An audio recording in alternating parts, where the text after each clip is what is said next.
Haleluya, apa kabar sahabat-sahabat, khususnya sebelum tidur yang hari ini pasti penuh dengan sukacita. Nah, saat ini kita akan membaca 4 ayat yang terdapat di dalam Amsal pasal yang ketiga, ya. Di dalam Amsal pasal yang ketiga ayat 5, 6, 7, dan 8. Mari kita dengar dan kita simak, buka hati kita. Karena saya percaya walaupun firman Tuhan ini terdengarnya sederhana, tapi dia pasti akan membuat engkau kaya di dalam Tuhan. Demikian firman Tuhan, Amsal pasal yang ketiga. Ayat 5 berkata, "Percayalah kepada Tuhan dengan segenap hatimu, dan janganlah bersandar kepada pengertianmu sendiri. Akuilah dia dalam segala lakumu, maka ia akan meluruskan jalanmu. Janganlah engkau menganggap dirimu sendiri bijak. Takutlah akan Tuhan dan jauhilah kejahatan." Ayat yang ke-8 yang terakhir. "Itulah yang akan menyembuhkan tubuhmu dan menyegarkan tulang-tulangmu." Nah, saudaraku, hari ini kita belajar hal yang saya percaya sekali ayat ini saudara sudah sering mendengar. Nah, mari coba kita ulas dari sisi pandang yang mungkin berbeda dari apa yang sudah saudara dengar.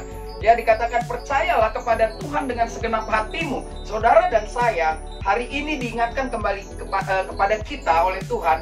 Kalau kita mau mengasihi Tuhan, dikatakan kalau kita mau percaya, mari percayalah dengan segenap hati. Yaitu bukan sekedar percaya, tetapi berani mempercayakan diri kita. Nah, yang lanjutnya dikatakan jangan bersandar pada pengertianmu sendiri. Nah, banyak orang hari-hari ini gagal, jatuh ketika dia memang menjadi orang percaya, tetapi sebatas dia percaya dan dia tidak menikmati dan dia tidak masuk di dalam kepercayaannya lewat kebenaran-kebenaran firman Tuhan, maka keputusan-keputusan yang mereka ambil atau orang-orang yang tidak seutuhnya mempercayakan diri kepada Tuhan akan gagal, akan jatuh ketika dia mengandalkan pengertiannya sendiri. Ini peringatan buat kita semua. Jadi yang pertama kita belajar dari ayat yang kelima. Sungguh-sungguhlah mempercayakan diri kita kepada Tuhan dan buang jauh-jauh kesombongan mengandalkan diri sendiri.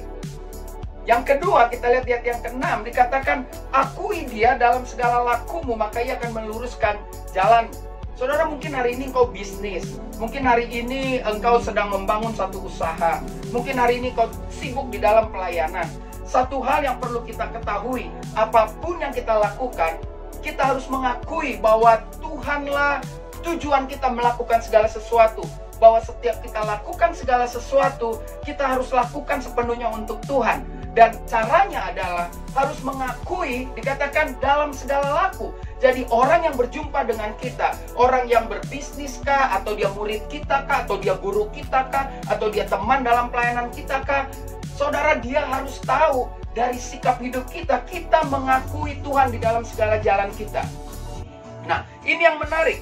Yang kedua, dikatakan Tuhan akan meluruskan jalan kita. Jadi pada saat kita mengakui Tuhan dalam segala hal, jalan kita lurus. Saudara, banyak orang percaya dia tidak seperti ayat 5, tidak mempercayakan dirinya kepada Tuhan. Dia mulai dia menyandarkan dengan pengertiannya sendiri. Dia memang orang Kristen, tetapi waktu dia menyandarkan pada pengertiannya sendiri dan dikatakan dia tidak mengakui Tuhan dalam setiap lakunya, walaupun dia menyebut-nyebut Tuhan di dalam pekerjaannya. Maka lihat, dikatakan kalau mengakui, dia akan diluruskan. Berarti kalau tidak mengakui, jalannya pasti bengkok. Ya, kalau jalan bengkok itu sulit sampai di tempat tujuan. Karena kalau sampai pun dia akan lelah. Dia harus belok kiri, dia harus belok kanan. Padahal Tuhan mau kita menujunya dengan cara yang lurus. Jadi dua bagian diingatkan kepada kita. Di dalam Amsal pasal 3 ayat 5, Tuhan mau saudara dan saya dengan segenap hati mempercayakan diri kita kepada Tuhan. Lalu yang kedua dikatakan, kalau sudah mempercayakan Tuhan di dalam hidup kita, maka itu harus kita pertontonkan, kita tunjukkan dengan pengakuan kita. Dari ayat 6 dikatakan, dalam segala tingkah laku kita. Yang ketiga kita belajar dari ayat yang ke-7, Amsal pasal yang ketiga. Jangan engkau menganggap dirimu bijak. Nah, ya, mentang-mentang baca Alkitab, mentang-mentang sudah berkhotbah, mentang-mentang melayani, mentang-mentang membangun gereja, mentang-mentang membangun persekutuan yang besar, lalu mulai merasa dirinya lebih hebat, lalu mulai merasa setiap omongan harus didengar, dan dia sepertinya tampak lebih bijak dari orang lain. Alkitab menulis, Tuhan mengingatkan, jangan menganggap diri bijak. Jadi kalau kita sudah mengakui Tuhan di seluruh hidup kita, mempercayakan diri kita kepada Tuhan, dan dalam setiap laku kita adalah laku atau tingkah yang menyenangkan hati Tuhan, maka harusnya yang ketiga, jangan menjadi sombong, jangan menganggap diri kita bijak. Ini penting sekali, saudara. Kenapa dikatakan kalau orang-orang yang menganggap dirinya bijak, dia akan lebih cenderung cepat sekali jatuh dalam kejahatan. Itu sebabnya penulis Amsal mengatakan, jangan menganggap diri bijak, tetapi takutlah akan Tuhan. Karena orang-orang yang takut akan Tuhan, dikatakan pasti menjauhi kejahatan. Nah, orang-orang yang menganggap dirinya bijak, bahkan tanpa sadar pun, dia merasa dia tetap Kristen, tanpa sadar dia sudah melakukan kejahatan. Oleh karena itu, mari hari ini waktu kita sama-sama mendengar, engkau dan saya harus benar-benar mengandalkan hikmat Tuhan. Jangan menganggap diri kita bijak. Siapakah kita? Nah, orang-orang yang menganggap diri bijak, ayat 7 menekankan dia pasti akan jatuh ke dalam kejahatan. Oleh karena itu, lebih baik kita takut akan Tuhan. Setelah mempercayakan diri kita kepada Tuhan dan menunjukkan tingkah laku kita bahwa Tuhan adalah segalanya, maka kita menjadi rendah hati, tidak sombong, tidak menganggap diri bijak. Dan yang terakhir, ayat yang ke-8 dikatakan, orang-orang yang tidak menganggap dirinya bijak, orang-orang yang menjauhi kejahatan, orang-orang yang mengakui Tuhan dalam segala lakunya, lalu dikatakan orang-orang yang percaya dengan segenap hati, maka ada akibat. Akibatnya, itulah yang akan menyembuhkan tubuhmu dan menyegarkan tulang-tulangmu. Wow!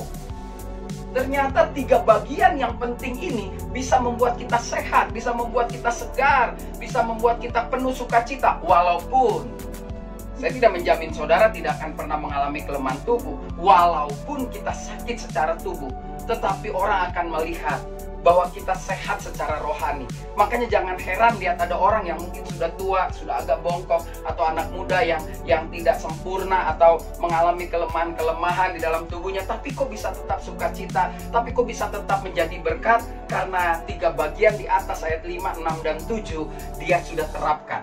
Dia terapkan ayat 5, 6, dan 7. Saya ulangi, jadi ada 3 pesan untuk saudara dan saya mengalami kesembuhan tubuh, mengalami kesegaran, juga tulang-tulangnya kuat.